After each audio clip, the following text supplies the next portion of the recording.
quero, né, que vocês reflitam um pouco sobre os xenóforos. Hoje, ele pode ser considerado a principal praga da canavicultura brasileira? Mariano, sim. É uma praga que é terrível. A gente vai bater um papo mais à frente, ela não acontece de forma isolada, então a gente tem alguns problemas associados, mas sim, é uma praga que tem roubado o sono de muitos produtores, pessoal que trabalha em usina, próprio fornecedor de cana, porque é uma praga de difícil controle que vem aumentando bastante a sua expansão, né? Acho que só um comentário. Na verdade, talvez em abrangência ela não seja a principal, né? Acho que a broca ela tem uma distribuição até mais abrangente do que os fenófilos, mas a broca é uma praga que a gente conhece de longa data. Enfim, a gente já tem, de certa forma, o caminho meio que traçado do ponto de vista de manejo. O que acontece com os fenófilos é que esse caminho ainda ele não está totalmente pavimentado. A gente tem ainda bastante coisa por fazer para poder conviver de uma maneira um pouco mais saudável com esse bicho, né? Então, acho que é aí que está a grande preocupação que o Rogério relatou. Em 2022, a gente tem um número que 2,3 milhões de hectares receberam pelo menos uma aplicação para esfenófilos. Já agora, com dados de 2023, os dados que saiu recente agora em 2024, esse número está em 3,5 milhões de hectares.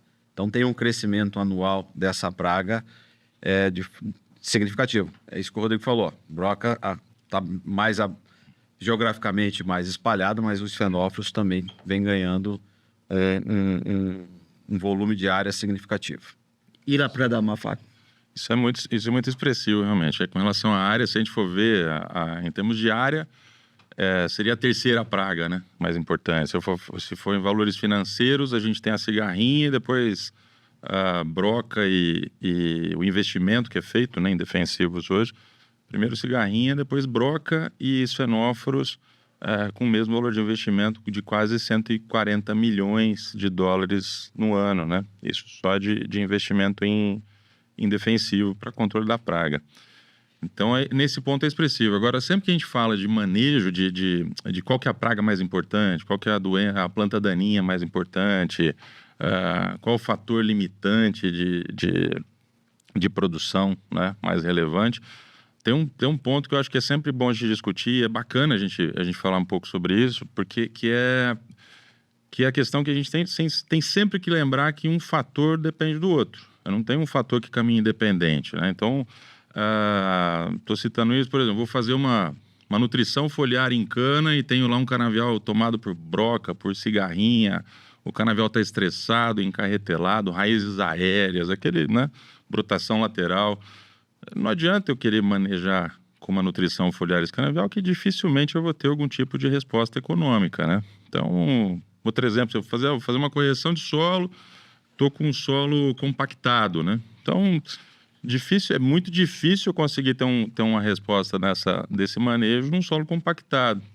E, hipoteticamente, se eu tivesse esse sucesso, né, que a gente sabe que não é possível, mesmo assim, se eu faço esse manejo pensando numa correção química, mas eu tenho uma barreira física do solo ali impedindo que essa raiz desça, né? Então, eu sempre tenho que pensar que os fatores estão isolados, né, que estão interligados, né, eles não estão isolados, né? E eu falo muito isso porque a gente tem que pensar sempre que existe, para todo manejo, a necessidade de você ter uma estratégia bem elaborada e ter um bom planejamento, né, para que você tenha uma boa execução, né? Eu falo execução, não estou falando de operação, não, né? Eu entendo que a operação é obrigação ela ser bem feita.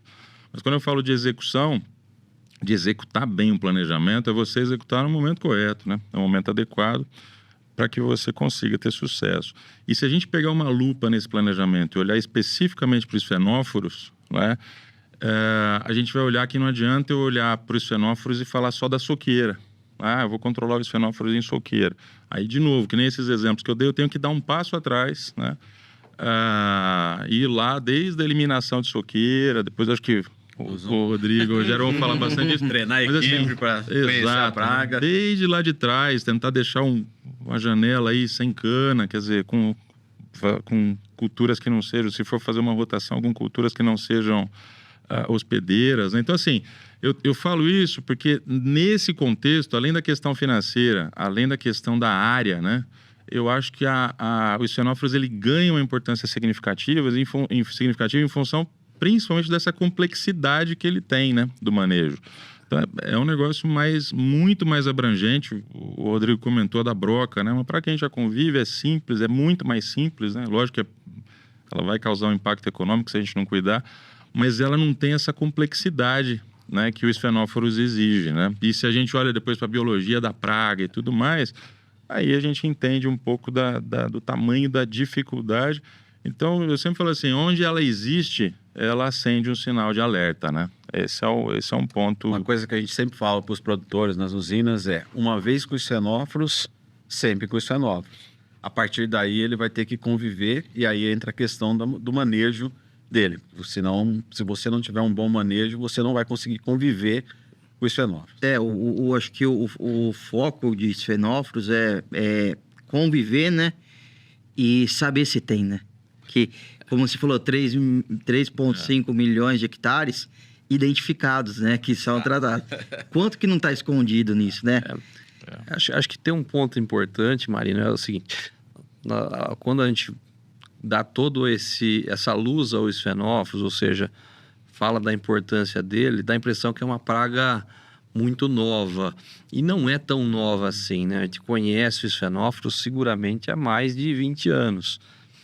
Porém, com a mudanças ou as mudanças que aconteceram no sistema produtivo, principalmente com o fim das queimadas, essa praga ela ganhou uma importância muito maior. Na verdade, era uma praga que muitas vezes a gente conhecia e não necessariamente dava tanta importância, não tratava do jeito que deveria, até porque o sistema naquela época fazia boa parte do controle, né? Queimar fazia boa parte desse controle, mas foi uma praga que se adaptou muito rapidamente ao ambiente de cana crua e, obviamente, aí dificultou em muito a nossa vida. A gente acabou nessa virada aí de sistema se atrapalhando bastante com relação ao manejo. E aí tem um outro ponto que o Fábio comentou também que é importante, que é a biologia dessa praga. É uma praga que, se a gente for procurar na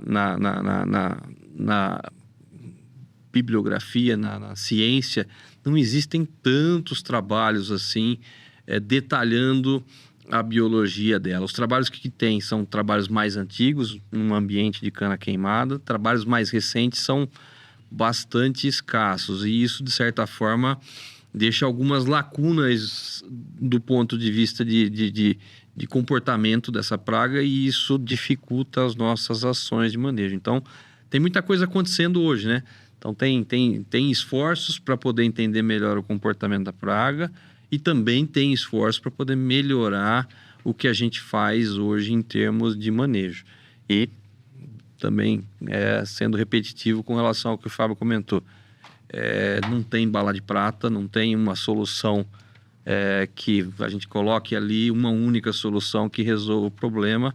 E diferente das outras pragas, broca, cigarrinha, é um conjunto de ações que vão ser extremamente necessárias para que a gente consiga conviver minimamente bem.